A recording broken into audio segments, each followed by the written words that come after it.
If you have any experience with money, you'll know it's a very emotional topic. However, what many fail to realize is that sometimes money is the reason why you make bad decisions. In the book The Psychology of Money by Morgan Housel, he shows how best to avoid these traps. In this video, I'll show you the 6 money lessons that have changed everything for me. Number 1. Make room for error. Error will forever be a part of our lives as long as we can't tell the future. To illustrate with an example, I have a friend, Calvin, who was never cautious about money. He would splurge on trips, takeout, and alcohol. He also never saved money at all. The one time he thought about saving money was investing in Amazon before it blew up. He started with $1,000. Several years later, we all know where Amazon ended up. So, when I touched base with him, I was expecting to hear how excited and happy he was with his great investment. What I ended up hearing from him is that he sold his investment in just a few months because he needed to buy a new computer because his old one broke. Sadly, he had to sell when it was least convenient. Because of the inability to predict events, it's very helpful to always prepare for errors. For example, if having 6 months of savings is just enough to make you feel comfortable, then there's nothing wrong with having an extra month or two. Or, if you want to save for a 25% down payment on your home, there's nothing wrong with making that number 26 or 27% to take into account an increase in price. Number 2. Play the game according to the rules. Imagine 2 people. The first person is a father, looking for the best way to use his savings and grow his wealth at the same time. He's known as a long-term investor.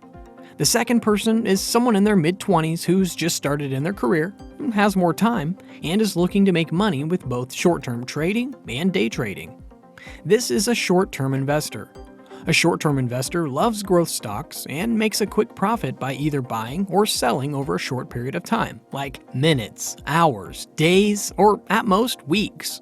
The long-term investor often invests in the exact same stocks, but just holds on to them for an extended period of time.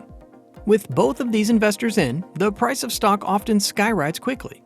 However, once there are no more buyers willing to push the prices up, it'll come crashing down quickly as people start taking their profits. While the short-term investors capitalize before that happens, the long-term investor gets hit by the crash. In this day and age, short-term trading has become increasingly popular, and it's one of the major reasons why there are major price movements in stocks suddenly followed by a huge sell-off, or crash. Despite this, however, the long-term investor still manages to make a profit. They just have to suffer some emotional turmoil in the process if they're not prepared. There's always 2 players in the game, so remember which side you're on and stick to it. Number 3. Nothing in life is free. Some of you might cleverly say that there are loads of free things. While that's true regarding money, it's not true regarding your health and well-being as a currency too. The truth is that every choice or investment you make has a price tag attached to it. Most of the time, however, the price tag is the emotions you feel. The sad part is that emotions come so swiftly, especially those unpleasant ones, that you can never really prepare for them. When they come, you feel like it's more of an unwanted fine as opposed to a fee you could prepare for. For example, I have a friend, John, who bought some Bitcoin several years ago for about $7,500. Initially, he was ecstatic, as the price quickly grew by 100% in just a few months to $15,000. But just as fast, it declined to a low number of $2,500. This was a huge stress as seeing your investment grow so much, only to see it go far below your original amount is extremely difficult to watch. Fortunately, he held on despite biting his nails and pulling his hair to the point that Bitcoin started to recover and reached the massive height of $60,000. While this is a happy ending in hindsight, it came with a huge emotional price tag.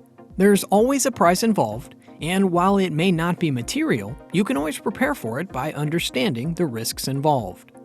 Number 4. Money buys freedom. It's true that money doesn't buy happiness directly, but it allows us to do things that make us happy. For example, if you love traveling, you'll need money to be able to travel at all. Money allows us to control just how we spend our time.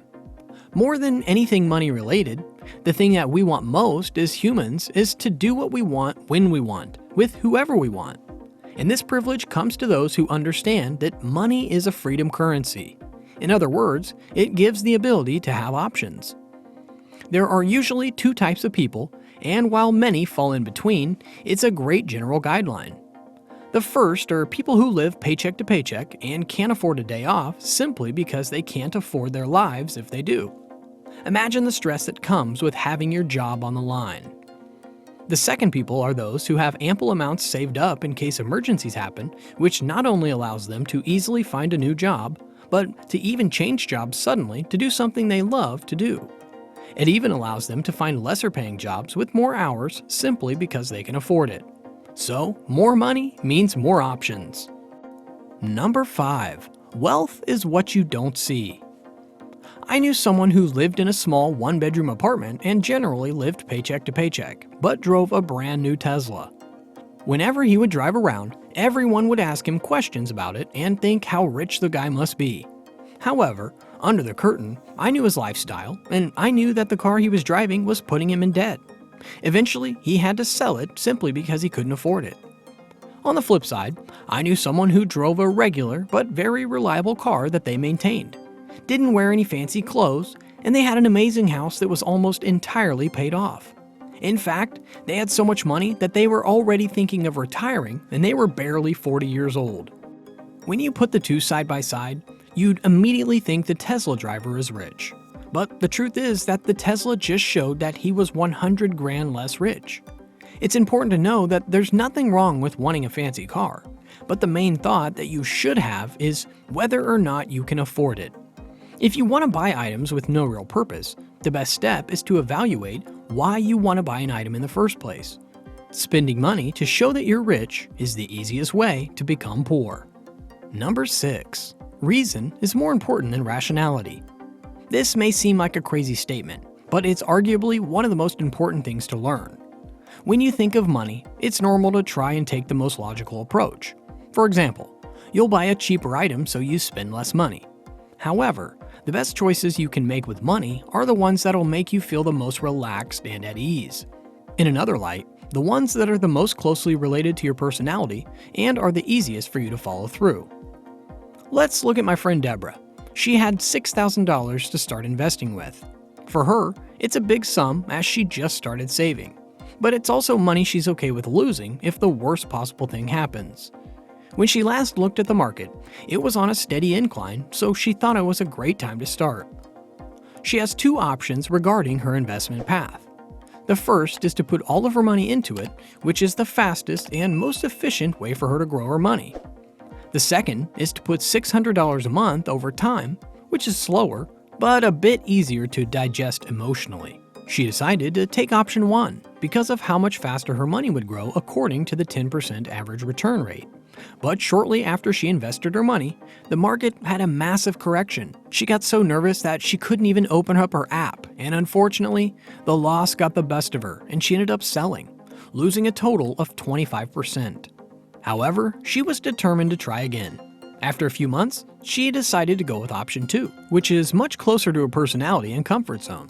Funnily enough, another major correction happened after she invested her first $600. But this time, she was more experienced and confident, and since she wasn't losing all of her money, she felt much better. In fact, during that dip, she put another $600.